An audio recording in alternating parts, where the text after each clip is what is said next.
The throat goat has arrived. So Pat comes on his show. This was after the MLC appearance where they were both on stream together. And I think what he has to say here is not only important, but it really does make sense, and it's probably the best move. And it's something that I may have to apply to some things in my situation as well, which will bring me over to the next part. So I'm going to speed this up. We're not watching the whole thing, obviously, but listen to this. If it's too fast, tell me and I'll slow it down some. Yeah, I did punch a guy one time.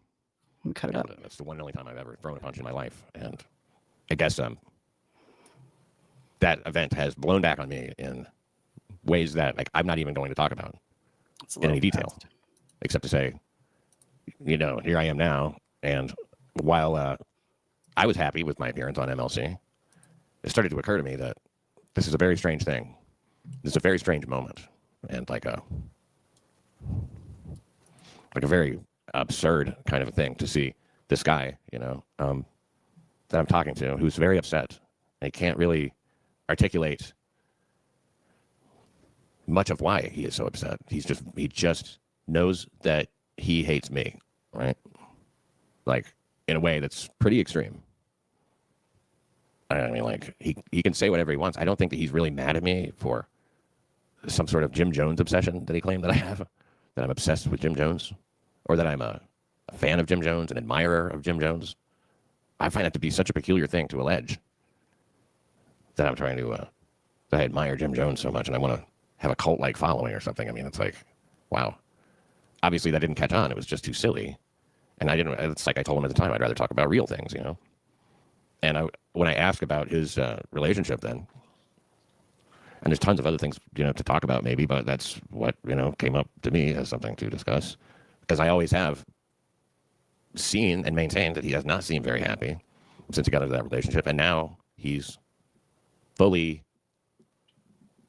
I don't even know the word for, he's wearing a demon mask. And that's what struck me as so absurd. As I was sitting there talking to this guy in a Michael Jackson jacket and a demon mask and war paint, very colorful war paint.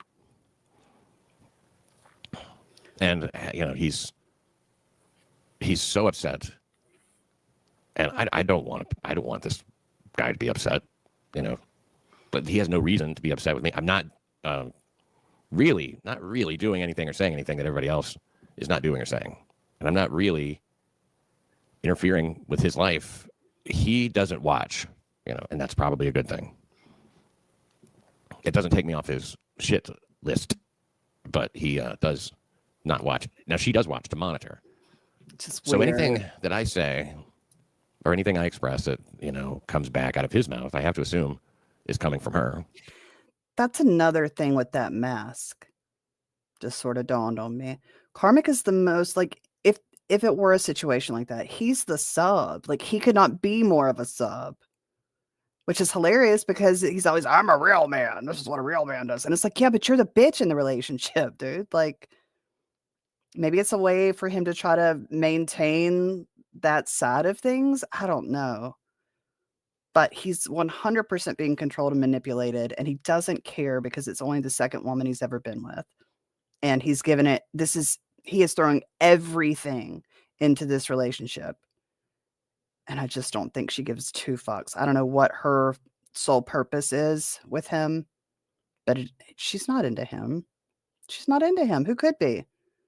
It's just very strange. She's watching and interpreting me to him and really getting him charged up about what a terrible person I am. Well, I have no control over that. There's nothing I can do.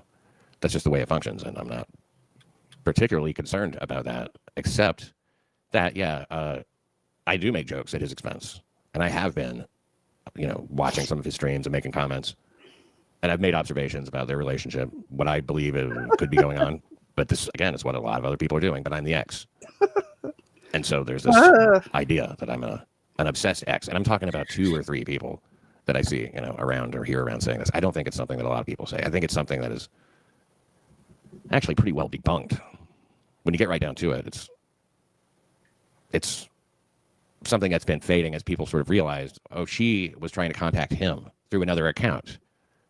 And she said she needed his Rumble account, but you don't need a Rumble account to use Super Tips, which is how those things came in. My program doesn't even have to be on, or none of these programs. You can super tip at any time, day or night. Yeah, she fucked that lie up. You don't have to. You just don't have to have that. She told on So herself. the whole thing was nonsense anyway, for a bunch of different reasons, you know. But like, there's a lot of different. She was contacting me. She wasn't using Ron Fuddle's account. You know, that was one of her alts. She has many. She's in chats using her alts to make disparaging comments about me and stuff like that. She may be in the chat right now. I don't like any of that. I don't want that involvement.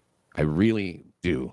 For someone that says that they are done with that person, they were abusive, I've been in therapy for 2 years, etc. It's very odd behavior.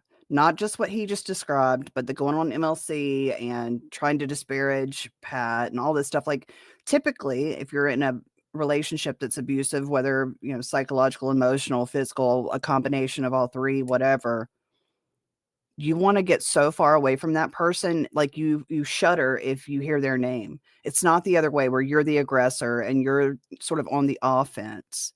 I mean, typically that I've seen, I'm not saying that women don't get pissed and find, you know, get a wild hair up their ass, so to speak, and then go off and want vengeance or this and that. But like coming back around a year later, it's just really odd behavior. And he's also just describing how, you know, Karmic is not allowed to watch Pat, but Felicia does. Felicia watches and takes like diligent notes about it. Like that's really creepy. It's really borderline, not just obsessive, but like stalkerish, odd behavior, especially if you're saying that he was physical with you or, you know, was emotionally abusive in any way. It just, the two don't really mesh. So anyway, I haven't been able to put my finger on her yet, but she gives me the icks. She creeps me out. Want to be left alone. And I think that even though I spent a year not talking about her, she can say that I did, and some people will believe it. Maybe. Like Brennan, maybe, who believes everything she says. Oh, no matter what, in the face of all other evidence, you know, he stands up for her. Now, you know, again, he sort of lampoons this idea that I'm supposed to be some good guy and everything. But like, I'm not any better or worse than anybody else. Yeah, I will say that. I would say that, like, I don't know what his history is, but I assume we've hit the exact same number of women, provided he has hit 0 women. As far as being weird goes, you know, I mean, I've been married 3 times. They might all say that I'm weird. I don't know how to defend against being called weird. Weirdo. Psychologically abusive to anybody or emotionally abusive because I don't know how. And I don't enter into a relationship in order to not, you know, have it work out. I want. But you know what does seem psychologically abusive? The way that Felicia has been treating Karmic. Just from an outsider's perspective, watching sort of the way this played out and the emasculation on MLC, I don't know. I try to put myself in her position. Like, all right, what if Alicia was there at his place this last week or so and was off in a different room or whatever, and she's got the live stream up where she can even hear him screaming and yelling. Like, you would never be with a dude like that. You would be like, like, I wouldn't even claim him as my friend or my cousin or my neighbor. I'd be like, I don't know who the hell that guy is. You certainly wouldn't be dating him and sort of marching him all over the Dabbleverse and the internet and everywhere else as your man. Like, something, it doesn't pan out right with this. Something is not right. But I cannot see someone as strong-willed and like stubborn as she is being like Karmic. Yeah. You see the way he plays that lead guitar and chain smokes. That's my man. Be close to somebody. That would be the whole idea. Right. Now, I haven't dated anybody since my last relationship. So I like the peace now, and I value my own peace. And I want to demonstrate how much I value my own peace at this point. Because not right. This is all getting a little weird. It's getting, I don't think anything's getting out of hand or anything like that, but I think it's getting very weird. You know, it would be disingenuous for anybody to suggest that this demon mask situation, you know, when it's like we're past Halloween, we have war paint now. It's weird, right? Karmic swings really wild, you know, and he seems pretty erratic. Or rev him up. Yeah, yeah. It seems as if, I mean, a lot of people like kind of, they get in his chat and they say stuff or whatever, and it sets him off. But none of it is really like the emotional impact of a significant other, which I guess she is. So that being the case, and her being a person who has been dishonest about me numerous times for no reason, there's nothing to settle. Our relationship has been over now. It will be 3 years early next year, March. Wow. 3 years. Move on, bitch. And I haven't wanted any contact at all. She's reached out to me, not Right, lately. that's what I'm saying. That's not normal behavior from someone who has been abused in any way. It's just not normal. It's not normal.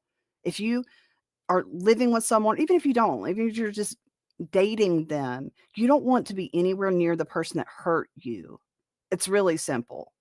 So to chase him around for 3 years, use a fake persona, a fake handle to try to like rope in one of his number one chatters, start dating him. Like, it's psychotic. It's absolutely psychotic.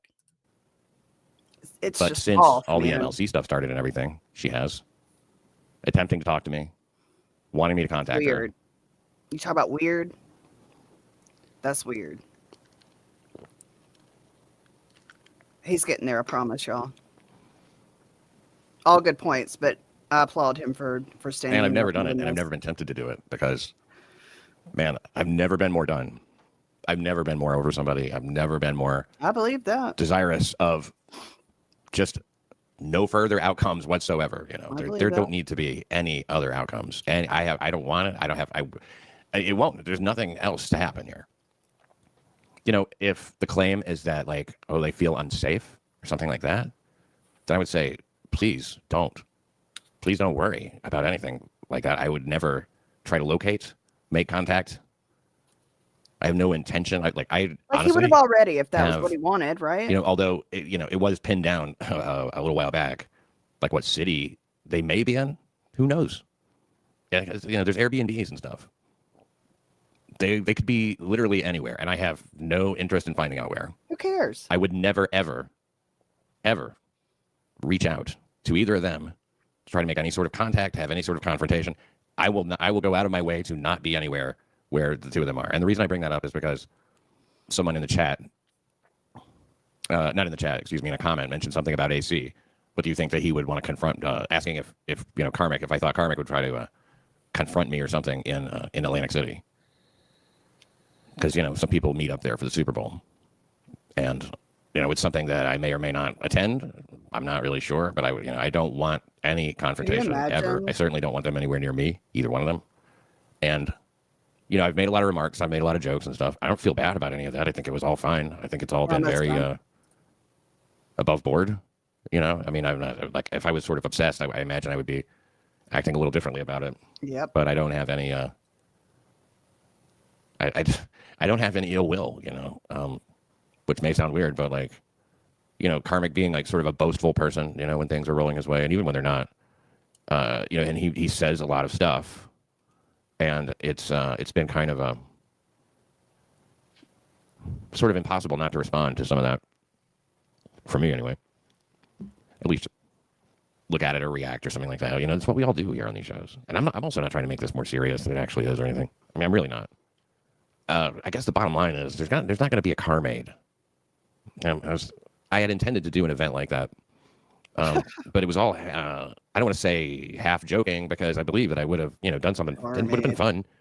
Like, I think that it was a really funny idea. The idea being that it would be a cure of the in support of a cure for karmism, and stuff like that, and stuff like that being used to call me some sort of bully or obsessed ex or something is like It's unfortunate, and I guess maybe it could be seen as just part of the story, and it's all like just for fun online. Anyway, we're all just having a few laughs. I understand. I don't take that all seriously, but it can also be used in other ways too. Yep. If you present things like this to some sort of a third party and frame it a certain way, I don't want to have anything to do with anything like that. I just don't. And what's crazy is he has to wrap his mind around that, like trying to put this thought process is through the filter of what she's capable of manipulating and creating, right? And that's hard to do. Like, there's so many unknowns, there's so many unknown variables when you've got someone who is obsessive and will lie and set up these different scenarios just to make sure that it hurts you or and puts you in a bad position. It's difficult sometimes to have to think that way. It's almost like having to think through a criminal mind, and when you're not a criminal and you don't act that way. So I hear him on this, but what he's getting ready to say right here is really the whole reason I wanted to clip this. I'm not. Look, I think that the black hat for some people looks really good on me. Certain people think the black hat is what I should be wearing, and yeah, I don't really want to do that. I don't want to be subjected to that. I don't want to be framed that way. It's not what it is. It's not, so I happen to have a way of making a joke about a black eye or something like that, or wearing a mask in order to not get caught and stuff. That's what I thought that these shows were for. I thought that was kind of in line with typical MLC joking, which I don't know if there's such a thing as typical MLC joking anymore. That's not a knock on MLC, but it doesn't. I'm seeing fewer, comedic moments sometimes. People enjoyed me on there. I did send Kevin Brennan the link. It's not because I thought we were. I think the word he used was palsies. Yeah, I was under no such illusion that we were palsies, and nor would I want to be palsies. He's done a lot of things that have not been intended to help me, for a while. He likes Gilly better than he likes me, and he will, which I don't even mind that, to be honest with you. It's the extent to which he has to sort of coddle and cover everything a certain way, or paint me a certain way, and it's like the whole thing is very has been pretty, again, disingenuous, because he knows better, and he doesn't care. And I don't care about Brennan at all. I'm just explaining. I get, but it's like I didn't send him the link because I thought we were friends or some shit like that. I sent him the link just to say, like, if you want to come on, come on. It would have been huge, obviously, for me, if Brennan came on and it was me, Brennan, and Levy. That would have been wildly entertaining for people. They would have liked it. So he sent me a link. I sent him the link. And whatever reason he sent it to me, I don't know that it was so that I could go in there and make Karmic look feckless and weak, or what. I honestly don't. I don't know what the point was. But I wasn't really watching before the link came, so whatever discussion was about, I don't know when I've seen 6 people in the room. It was kind of weird. The whole thing was pretty weird. I'm watching it back. I go, wow, that's pretty. There's some pretty good moments. It's pretty funny. I thought it was good. I thought it was fine. I didn't see any. I don't know. There's nothing for anybody to be concerned about. That's for sure, except maybe the mental condition of Karmic, because he seems so upset about it, and so he seems very troubled, and I don't want to add to his troubles. I don't want to pick on him or bully him if it's going to be represented that way. I don't want to have any kind of negative effect on that guy at all, or her. I want to have zero effect on them. And this right here is the best move he could have taken in this scenario, because I guess since they got together, since Karmic and Felicia got together, they had a common enemy in Pat Dixon, right? He's the boogeyman. So if he stops covering Karmic, that goes away. When that's who you point to as all of your problems, all your trouble is coming from that one person. What happens when that person removes themselves from the situation? Then what happens, right? Publicly, privately, personally, professionally, in every way, I want to have no effect. It seems as if just by doing a stream, I have an effect. I'm being monitored. Yep. There's some sort of concern. She's trying to get him wrapped up in something. She hasn't been streaming. Is she trying to keep a low profile because of all the terrible things I might do or say? It's weird. Is she holed up in northern Minnesota because she's clinging to Karmic because she's afraid, of what I might do or making it look that way? Look, I don't want anything to do with that. So I'm not going to be talking about Karmic or making fun of Karmic or making fun of his relationship or talking about her. There you go. For the foreseeable future. I don't like to ever say, like, never say never. I'm not retiring from the Dabbleverse or anything like that. It's not. I'm just saying that, to me, I think it's come to its natural conclusion. I went on MLC. We had some sort of back and forth. I said what I said. He said what he said. Seems like a good ending. But I swear, it is a strange thing to look at a guy wear a demon mask on a show like that And I think you could take a picture of Karmic from, I don't know, March or April or May of this year and caption it with "Here is your brain," and then take a picture of him now with that mask or the painful looking injury to his face that mask has caused. So bad. And caption that with "This is your brain on fuddle." You know, that's the observation I'll make. You know, I'm not going to go any further than that. I'm not driving Karmic crazy. So, tell you what, I'll take myself out of the equation, and hey, let's just all be, as far as that part of it goes, me, them, it's over. There's nothing. I mean, like, she said everything she said, and then everything was debunked to the debunkedness that it could be debunked, to the greatest degree of debunkedness that I know works, that I know exists. It has been, and it's been a long time since I've been in anywhere, not only not in the same room, the same place, the same building, the same, or I haven't even had any contact. I haven't even attempted to make any contact. So live and let live. You know, I'm not saying that I'll never, ever have any response. You know, if somebody, if he wants to, you know, continue and he wants to talk about me and stuff like that. But I think that it got pushed to, I think everything went to exactly where it was supposed to go. I feel like it was a little fireworks show last night. And I think that it was obviously enjoyable to a lot of people. We had a great show here afterward. We sort of reviewed it, and now it's over. There you go. And honestly, I don't disagree with him. I think it's the smartest move that he could possibly make at this point. You know, and I sort of feel similarly with Steel Toe, where it's like, all right, now what? Like, he's not doing anything. I don't know. With this, Pat taking himself out of the equation and saying, okay, I'm the boogeyman, right? All right, let me get out of the way and let's see if this continues. You know, is this something that, because right now they have a way to blame all their problems on Pat. So Pat just is like, doesn't talk about him. Then what happens? I think it was a good move and the best move. So go and support Pat while he's making this difficult change into other content. Hit the like button. But yeah, that's what happens when the Clippers want to become story writers. You're talking about psychotic obsession. Doom started honing in on me lately and going after me and all this shit. Yeah, but he's looking for content. How much do you think Pat Dixon paid Doom to do what Doom's been doing? Because I think that happened. Doom trying to expose me. Hey, Doom, why don't you suck a cock, you stupid fucking bitch? Doom is threatening him left and right. That is wrong, Doom. You should be shamed. Nothing but shame. That's how I feel. Should I turn you into block? Should I block your fucking ass? Doom, I'm going to get rid of you, and you're going to jerk off over it. Bye-bye. Dumb twat, Doom. Sick of you. Doom, you're gone again. That's it. I'm so sick of you anyway.